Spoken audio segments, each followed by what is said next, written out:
The sky above Valoria burned red as two dragons clashed in the clouds. Hana twisted through the air, her crimson scales catching the dying sunlight. She was one of the best fighters in her clan, and everyone knew it. Dragons were the masters of this world and dozens of others. They were strong, fierce, and proud. They needed no one. The other dragon came at her again, jaws wide and claws extended. Hana dodged and struck back with a burst of flame. The fight had started over territory, as most dragon fights did. It should have been simple. It should have been quick. But then something hit her from behind. The impact tore through her left wing like fire through paper. Hana screamed and spun, seeing a third dragon diving away, a coward who had struck from hiding. The membrane of her wing ripped open, blood streaming into the wind. The bone structure cracked with a sound that made her stomach twist. She was falling. The ground rushed up to meet her. Hana tried to control her descent, but her damaged wing wouldn't respond. She crashed through trees and rolled across rocky ground, pain exploding through her body with each impact. When she finally stopped moving, she lay in a crater of broken stone and dirt. Everything hurt. But the worst pain came from her wing. Hana turned her long neck to look at it and felt her heart sink. The wing was ruined. Torn membrane hung in strips. Blood pooled beneath her. Without both wings, she couldn't fly, and a dragon who couldn't fly was as good as dead. She heard voices in the distance, the other dragons, looking for her. In dragon culture, weakness meant death. If they found her like this, they would finish what they had started. Hana dragged herself forward, using her 3 good limbs and her tail. Each movement sent fresh waves of agony through her body. There was a cave system nearby. She had seen it during the fight. If she could reach it, she might have a chance to hide. Might have time to think. Hana pulled herself across the ground, leaving a trail of blood behind her. The cave entrance appeared ahead, a dark mouth in the rocky hillside. She dragged herself inside and collapsed in the shadows. The cave was cold and damp. Hana lay on the stone floor, breathing hard. Her wing throbbed with each heartbeat. She could feel the infection already beginning, a hot fever spreading from the wound. In Dragon Society, there were no healers. You were strong, or you were dead. She had always been strong, until now. Night fell, and Hana drifted in and out of consciousness. She dreamed of flying, of the wind beneath her wings, and the freedom of the open sky.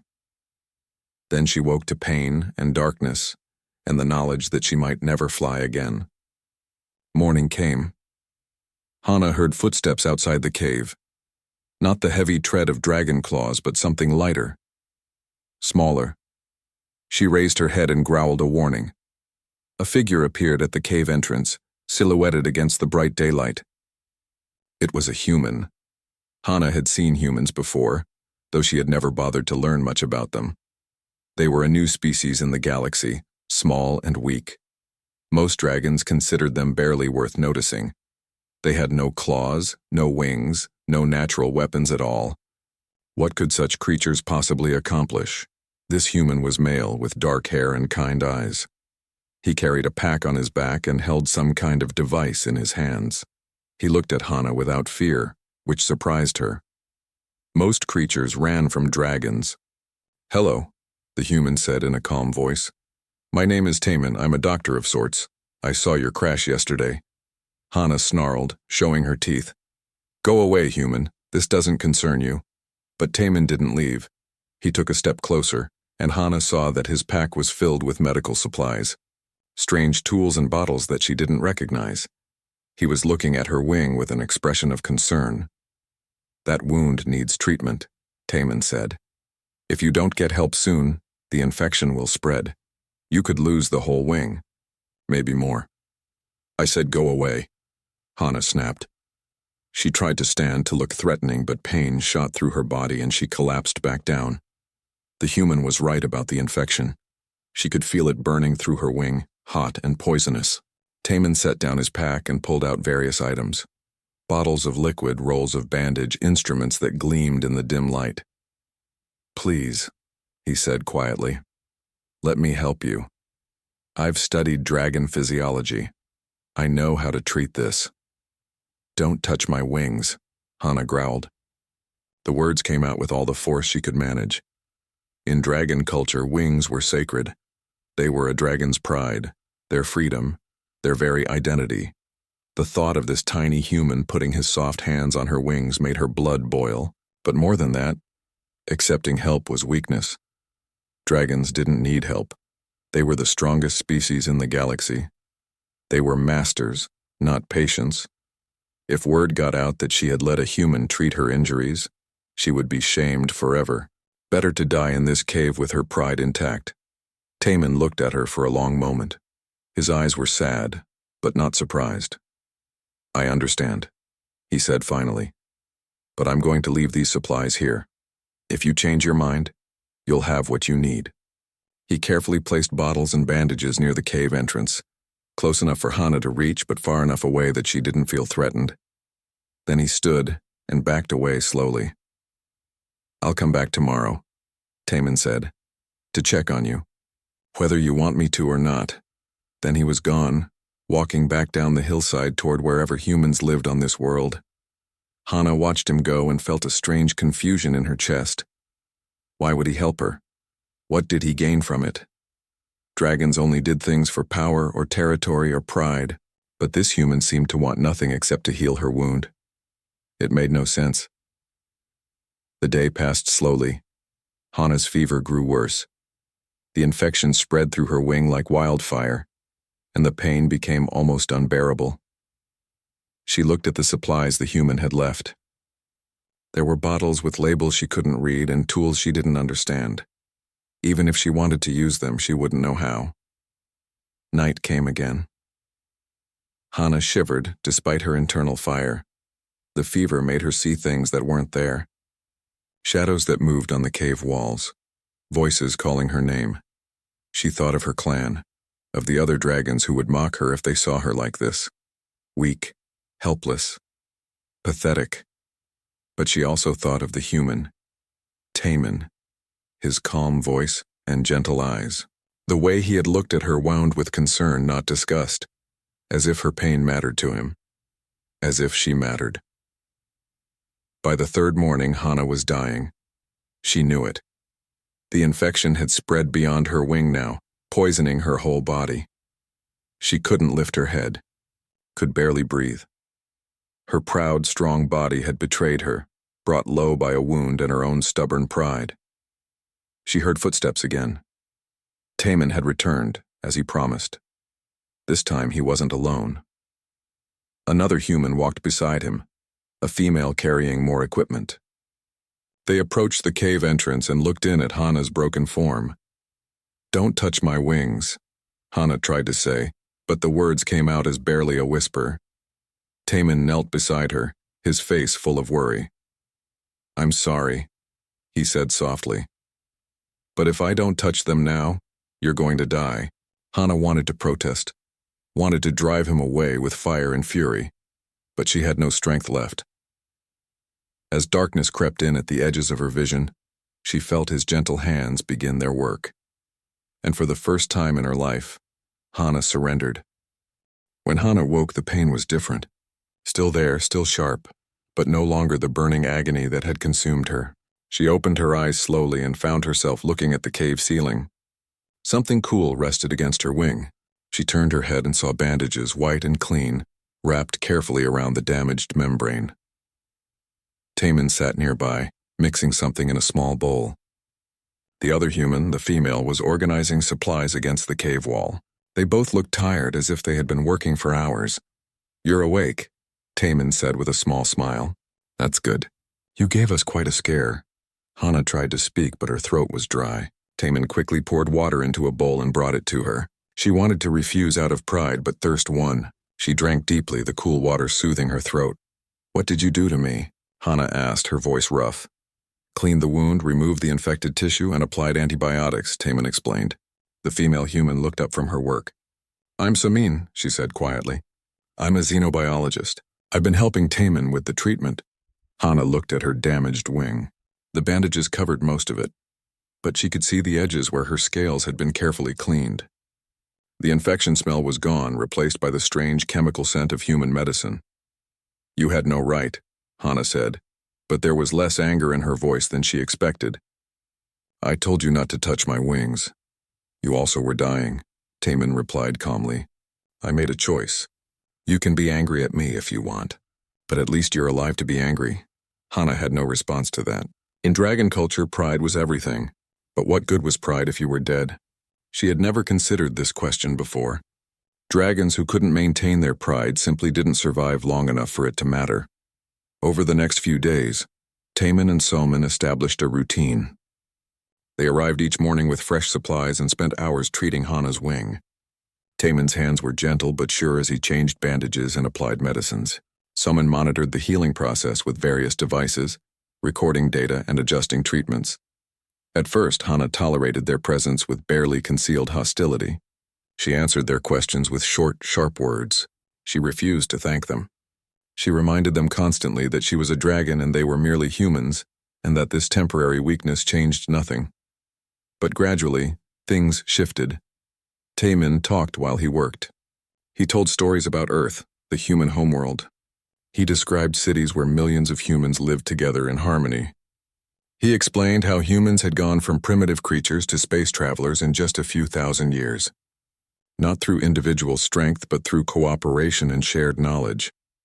"We're not strong like you," Taman said one day as he carefully cleaned the healing wound. "We can't fly. We don't have natural weapons or armor, but we have each other, and that makes us strong in a different way." Hana snorted, weakness hiding behind pretty words. "A dragon needs no one but themselves." "Is that why you're alone in this cave?" Someone asked softly. "Because you're so strong?" The question stung because it was true. Hana had crashed and no dragon had come to help her. In fact, if any dragon found her like this, they would likely kill her. Dragon strength was admired, but dragon weakness was eliminated. It was the way things had always been. "My clan would say I deserve this," Hana admitted, surprising herself with the honesty. "They would say I was careless in battle, that I allowed myself to be injured." In dragon culture, there is no mercy for failure. Taman paused in his work and looked at her. "That sounds lonely." "Dragons don't get lonely," Hana said automatically. But even as she spoke the words, she wondered if they were true. She thought of her life before the crash. Flying alone, fighting alone, sleeping alone in her territory. Dragons had clan members, but not friends. They had rivals, but not companions. Strength required isolation, or so she had always believed. "On Earth we have a saying," Taman continued, returning to his work. "No man is an island." It means that humans need each other to truly thrive. Maybe dragons are different, but from what I've seen, you feel pain just like we do. You fear death just like we do. Maybe you need connection just like we do too. Hana wanted to argue, but she couldn't find the words. Instead, she watched as Taman's careful hands worked on her wing. His fingers were small compared to her scales, but they moved with precision and care. He treated her wing as if it were precious, as if it mattered that she might fly again. No dragon had ever touched her like that. With care instead of challenge. With gentleness instead of aggression. The days turned into weeks. Hana's wing slowly healed under Taman's expert care. The torn membrane began to regenerate, new tissue growing to replace what had been damaged. The bone structure stabilized. The infection disappeared completely. During the long hours of treatment, Hana learned more about humans. Someone told her about human art, showing her images on a small device. Paintings and sculptures and music that existed only to be beautiful, not to demonstrate power. Hana had never considered that creation could be valuable without being a display of dominance. Taman explained human families, how parents cared for children for years, how siblings supported each other, how friends remained loyal through hardship. Dragons laid eggs and left them. Hatchlings survived on their own or they didn't. The strong lived, the weak died, and that was natural. But listening to Taman describe his own family, Hana felt something strange in her chest. A longing for something she had never known, something she hadn't realized was missing. One afternoon, during a particularly difficult treatment session, Hana's wing spasmed unexpectedly. The pain was intense, like lightning through her entire body. She roared and nearly struck out at Taman, her instincts screaming at her to fight back against the pain. But Taman didn't flinch. His hands continued their gentle work, even as Hana's claws gouged marks in the stone floor. I know it hurts, he said quietly. I'm sorry. But we have to do this if you want to fly again. Tears formed in Hana's eyes. She didn't understand why. Dragons didn't cry. Crying was weakness, an admission of pain that no dragon would ever make. But the tears came anyway, hot against her scales, and Hana couldn't stop them. It's okay, Taman said, his voice impossibly gentle. It's okay to feel pain. It's okay to need help. That doesn't make you weak. It makes you alive. Something broke inside Hana at those words. All her life she had been taught that needing anything was failure, that asking for help was shameful, that showing pain was unforgivable. But here was this small human telling her the opposite, showing her through his actions that care and compassion were not weaknesses, but strengths of their own kind. The tears fell freely now, and Hana didn't try to stop them. For the first time in her long life, she let herself feel vulnerable. Let herself accept that she needed help. Let herself be weak, and somehow in that weakness she found a different kind of strength. Soman looked away politely, giving Hana privacy in her emotional moment. But Taman kept working, his gentle hands never stopping their careful treatment. He didn't comment on her tears, didn't mock her or judge her. He simply continued to help, as if it were the most natural thing in the world. When the session finally ended and the pain receded, Hana felt exhausted, but also strangely lighter, as if a burden she hadn't known she was carrying had been lifted. Thank you, she said quietly. The words felt foreign in her mouth. Dragons didn't thank anyone, but these words felt true, felt necessary. Taman smiled. You're welcome, Hana. It was the first time he had used her name, the first time anyone had said it with such warmth. Hana tucked her head against her good wing and closed her eyes, feeling safer than she had in years. Outside the cave, storm clouds gathered. Hana didn't know it yet, but other dragons had picked up her trail. They were coming and they would not be kind. 3 weeks had passed since Taman first treated Hana's wing. The cave had become almost comfortable. Soman had brought portable lights that cast a warm glow on the stone walls. Supplies were neatly organized in one corner. A schedule had formed naturally, with Taman and Soman arriving each morning for treatment sessions.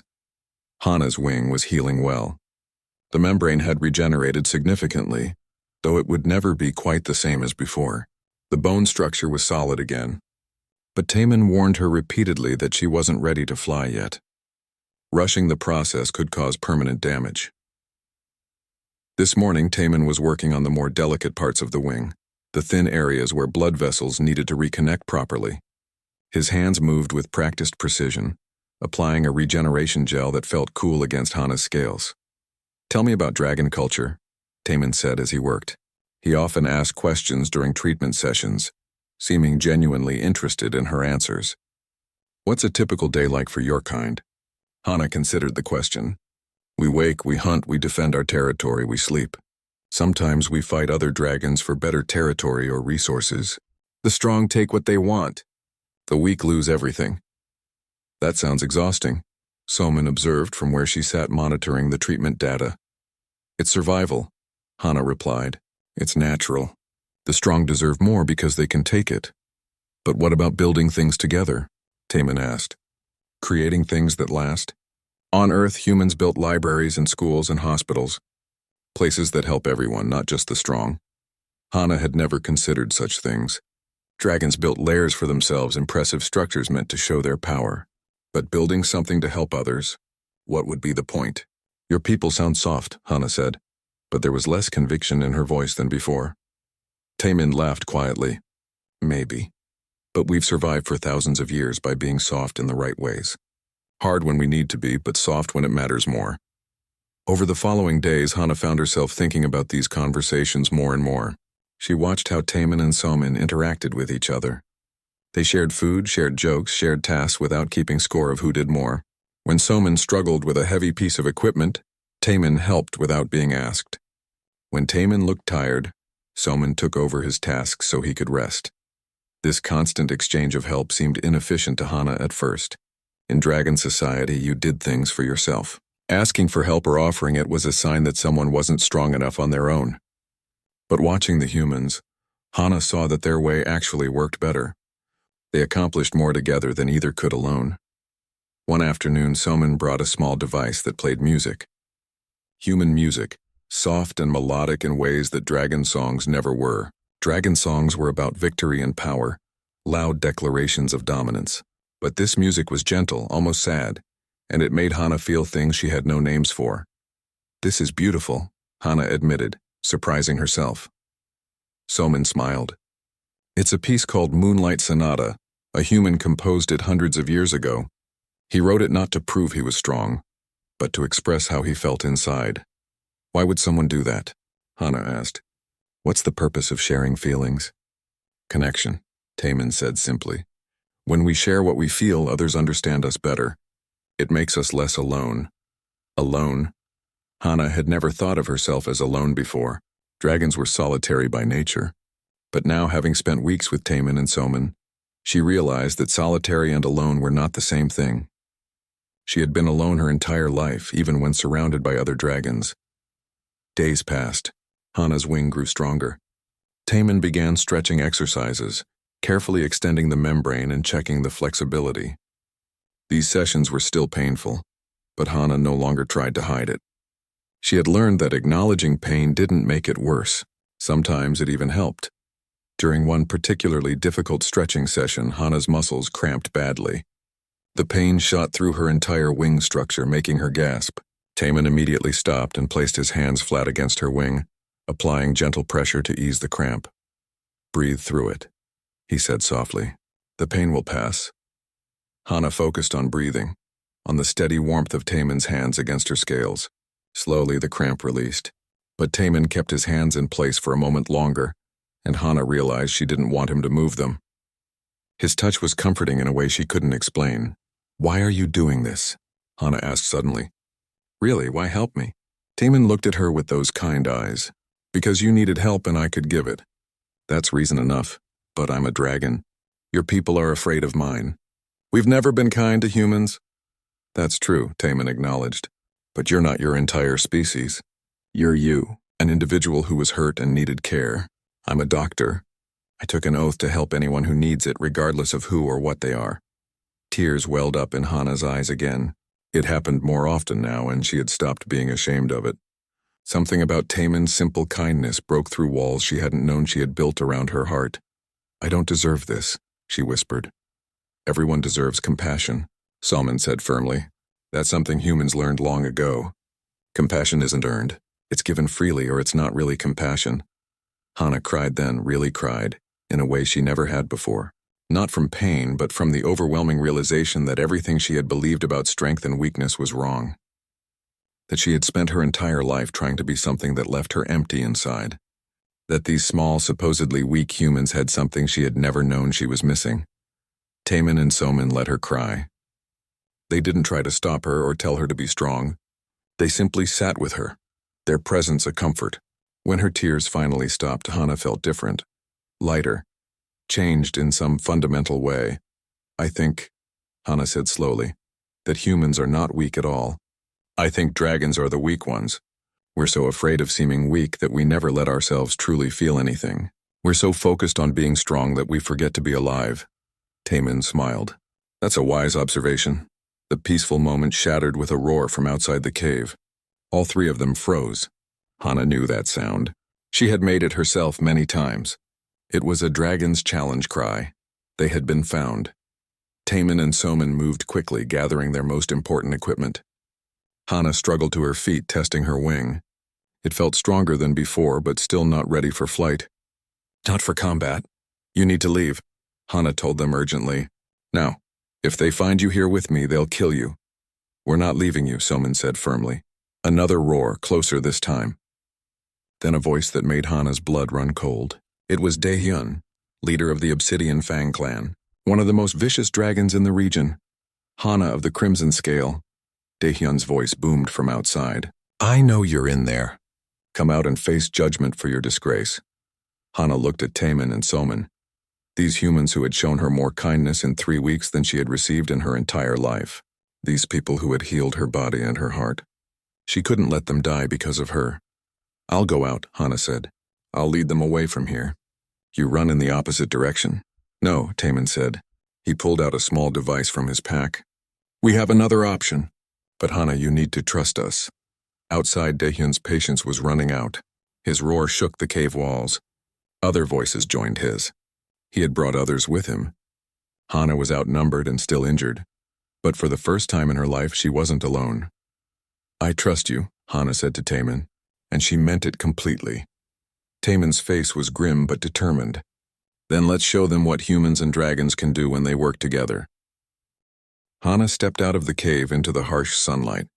4 dragons waited outside, their scales gleaming in various colors. Daehyun stood at the center, his obsidian black scales making him look like a piece of night-given form. To his left was Minji, a young dragon with deep blue scales. On the right were Hyunwoo and Jiwon, both seasoned warriors with scars that told stories of countless battles. "So the rumors are true," Daehyun said, his voice dripping with contempt.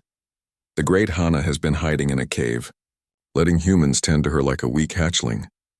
Hana held her head high despite the shame that tried to crawl up her spine. "I was injured. They helped me heal. There's no dishonor in survival." "No dishonor?" Daehyun laughed, and the other dragons joined him. "You let prey touch your wings. You let lesser beings see you weak. You have disgraced not just yourself but all dragons. The galaxy will hear of this and they will laugh at us." Behind Hana, Taemin and Somin emerged from the cave. They looked tiny compared to the dragons, fragile things of soft flesh and bone. Hana felt her protective instincts surge. These humans had saved her life. She would not let them be harmed. "The humans leave," Hana said firmly. "Your quarrel is with me, not them." "The humans die," Daehyun corrected coldly. "They've seen too much. They know that dragons can be weak. That knowledge cannot spread, and you, Hana, will be brought back to face judgment before the council." "I won't let you touch them," Hana said, settling into a fighting stance. Her healing wing ached, but she pushed the pain aside. Daehyun's eyes gleamed with cruel amusement. "You can barely stand and your wing is still damaged. What makes you think you can stop 4 of us?" "Because she's not alone," Taemin said, stepping forward. In his hand was a small device that began to beep rapidly. "And because humans don't fight fair." The ground beneath Hyunwoo suddenly gave way. The dragon roared in surprise as he fell into a pit that hadn't been there moments before. It wasn't deep enough to seriously hurt him, but it took him out of the fight temporarily. "We've been preparing," Somin explained, pulling out her own device. "Just in case." Jiwon lunged forward, but small explosive charges that Taemin had planted around the cave entrance detonated, filling the air with smoke and noise. Not enough to harm a dragon, but enough to confuse and disorient. Daehyun snarled in rage and launched himself at Taemin. But Hana was faster. Despite her injury, she threw herself between them, taking the full force of Daehyun's charge. They tumbled across the rocky ground, claws and teeth flashing. "Run!" Hana shouted to the humans as she struggled against Daehyun's superior strength. But Taemin and Somin didn't run. Instead, they split up, using the rocky terrain to their advantage. Somin activated more traps, small devices that released bright flashes of light and loud sounds. Dragons had excellent vision and hearing, which made these distractions particularly effective. Minji pursued Somin, but the young dragon seemed hesitant. She could have caught the human easily, but her attacks were half-hearted as if her heart wasn't in the fight. Hana and Daehyun circled each other, both breathing hard. "You've changed," Daehyun observed with disgust. "These humans have infected you with their weakness." "They've shown me strength," Hana countered. "Real strength. Not the kind that comes from dominating others, but the kind that comes from caring for them." "Pathetic," Daehyun spat. He lunged again, and this time Hana wasn't fast enough. His claws raked across her shoulder, drawing blood. She stumbled back, her injured wing flaring with pain. Daehyun pressed his advantage, driving Hana back toward the cliff edge. "I'm going to kill you slowly," he promised. "And I'm going to make sure the humans watch before I end them too."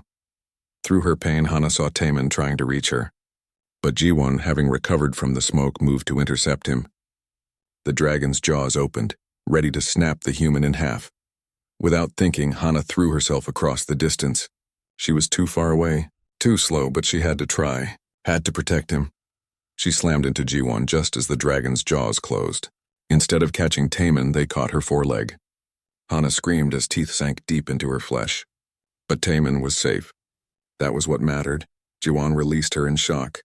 Dragons didn't sacrifice themselves for others. It simply wasn't done. Hana collapsed, bleeding from multiple wounds now, barely able to stand. Why? Jiwan asked, genuinely confused. Why protect him? He's nothing. Just a human. He's everything, Hana gasped. He showed me what it means to truly be strong. He gave me something I never knew I needed. He gave me compassion. Minji, who had been slowly advancing on Somin, stopped completely. She stared at Hana with wide eyes. You would die for a human? I would, Hana said without hesitation. Just as they risked their lives to save mine. Something shifted in Minji's expression. Uncertainty. Doubt. The young dragon looked at Daehyun, then at Hana, then at the humans who stood protectively near the wounded dragon. This is wrong, Minji said quietly. What did you say? Daehyun demanded, turning his attention from Hana to the young dragon. I said this is wrong, Minji repeated louder now. Look at us. 4 against 1 injured dragon and 2 unarmed humans. We call this strength? We call this honor? All I see is bullying. Silence, Daehyun roared. You dare question me? I dare question this, Minji shot back. Hana was injured and sought help. Where's the shame in that? The humans healed her when we would have left her to die. They showed compassion when we would have shown cruelty. Maybe they're not the weak ones. Maybe we are. Jiwan looked uncertain now too.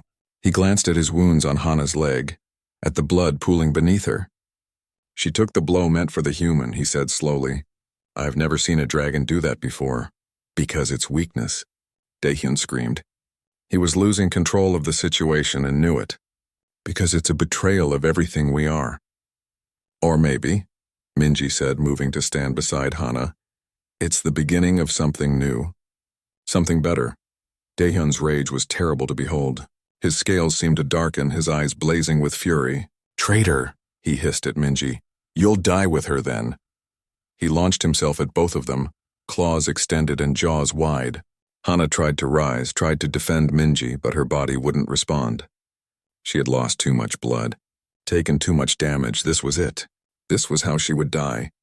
But at least she would die protecting those she cared about.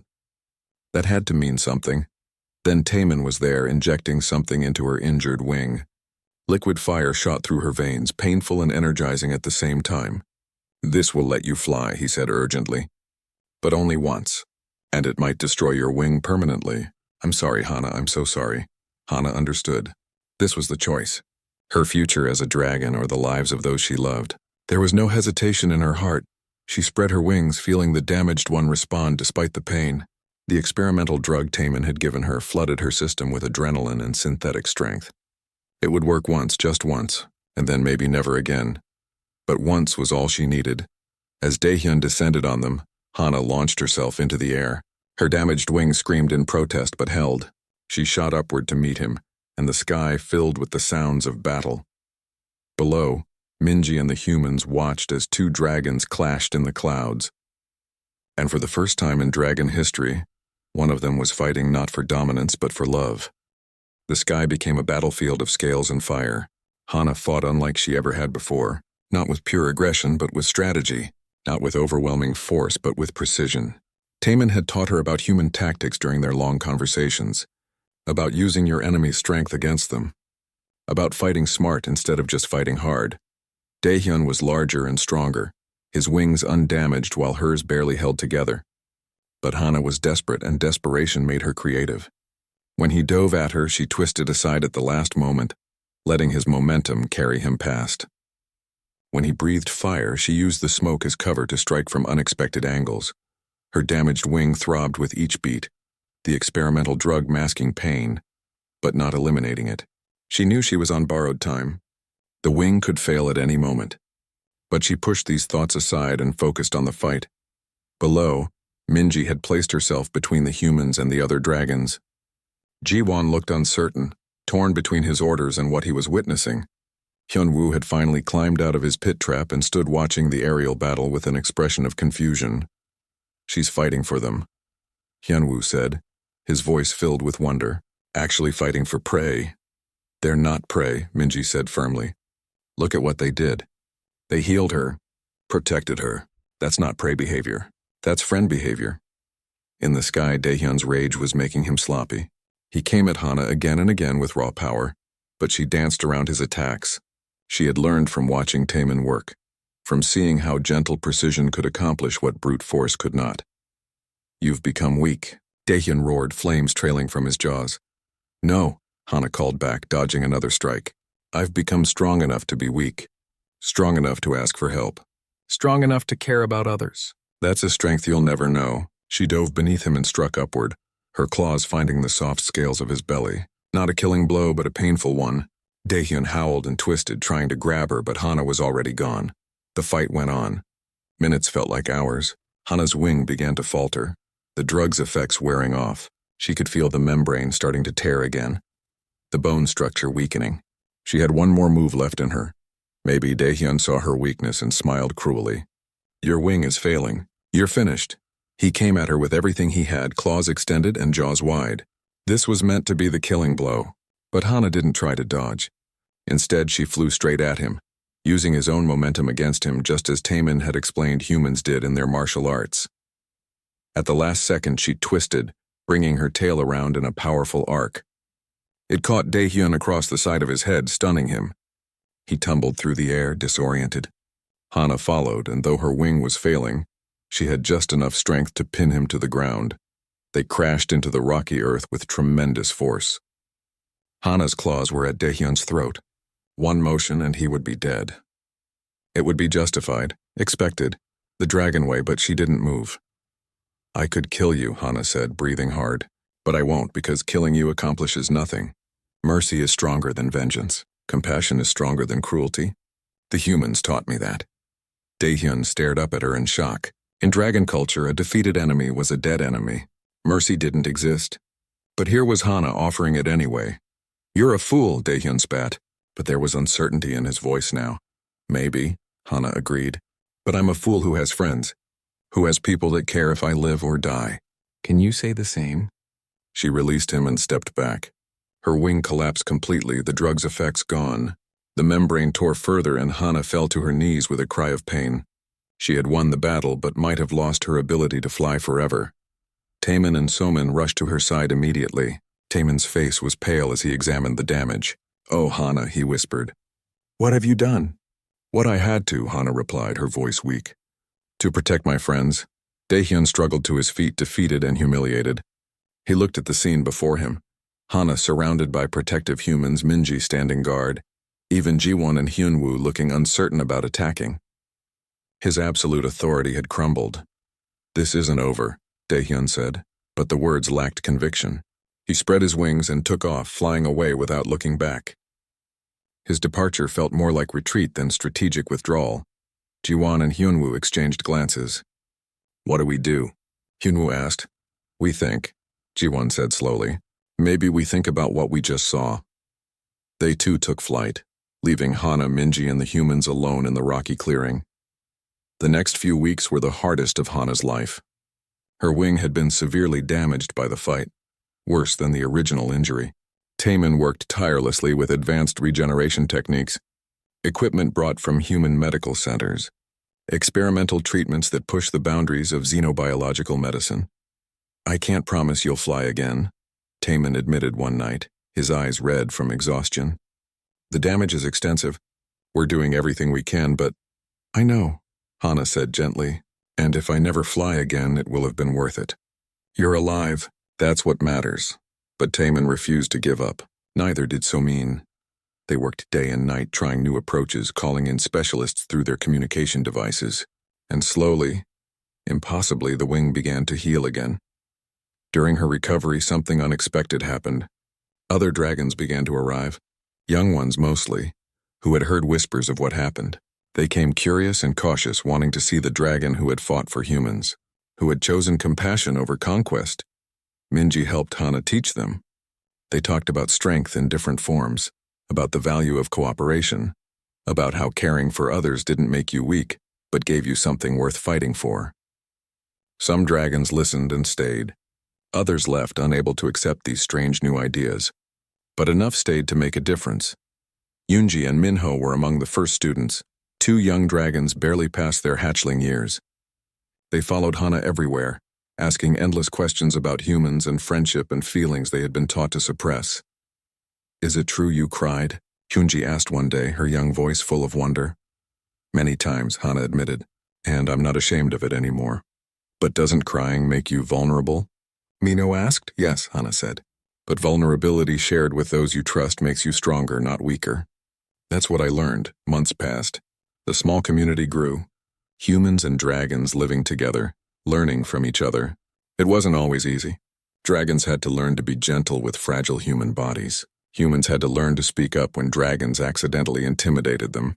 But they worked through problems together, and that made all the difference. Finally, the day came when Taemin declared Hana's wing healed enough to test. The entire community gathered to watch. Hana stood at the edge of a cliff, spreading her wings. They were scarred now, the membranes showing clear signs of the damage they had endured. She would never fly as gracefully as before. But she could fly. Hana launched herself into the air, and her wings caught the wind. It hurt a little, a dull ache that would probably always be there. Her flight was slower than before, less elegant. But she was airborne, and the wind was in her face, and the sun was warm on her scales. Tears streamed down her face as she flew, but these were good tears. Happy tears. She had lost her perfect flight but gained something infinitely more valuable. She had gained a family. When she landed, Taemin was waiting with that gentle smile of his. How do you feel? Like I can finally breathe, Hana said. Thank you. For everything. For healing my wing. For healing my heart. You did most of the healing yourself, Taemin replied. I just gave you the tools. Yoonji and Minho rushed over, chattering excitedly about wanting to try flying with her. Minji stood nearby with Somin, discussing plans for expanding their community. Other dragons and humans mingled, talking and laughing together in ways that would have been unimaginable months ago. That evening, as the sun set over Valoria, Hana stood with Taemin looking out at their small but growing community. She thought about how far she had come, from the proud, isolated dragon who had crashed in the wasteland to the teacher and friend she had become. Do you ever regret it? Taemin asked quietly. Everything you gave up? Hana looked at her scarred wings, then at the community below. Dragons and humans working together, building something new, something better. I regret nothing, she said firmly. I thought perfect wings would make me strong, but they just made me isolated. These scarred wings carry me to people I love. That's true strength. She remembered the moment in the cave when she had first refused his help. Don't touch my wings, she had growled, so certain that accepting help was weakness. Now those same wings, scarred and healed by gentle human hands, carried her toward a future she never could have imagined. A future where strength and compassion walked side by side. Where dragons could cry and humans could soar. Where the broken could be healed and the isolated could find family. Taemin would be leaving soon. His research was complete and he had other worlds to visit, other beings to help. But he promised to return, and Hana knew he would keep that promise. That was what friends did. As night fell and stars began to emerge in the darkening sky, Hana spread her wings one more time. They ached as they always would now, reminding her of what she had sacrificed, but they were also a reminder of what she had gained. She had learned that the bravest thing you can do is let someone help you, that the strongest thing you can be is vulnerable with those you trust, that perfect wings mean nothing if you fly alone. Thank you, she whispered into the wind, knowing somehow that Taemin could hear her. For teaching me to fly. And under a sky full of stars, a dragon and a human stood together, looking toward a horizon bright with possibility. Where different species could meet not as predator and prey but as friends. Where scarred wings could still take flight. Where gentleness could change the world. The future was uncertain. Many dragons still clung to the old ways, but Hana had hope now, real hope that things could change. That strength and compassion could coexist. That dragons and humans could build something beautiful together. She looked at her wings one last time and smiled. They were not perfect anymore. They never would be.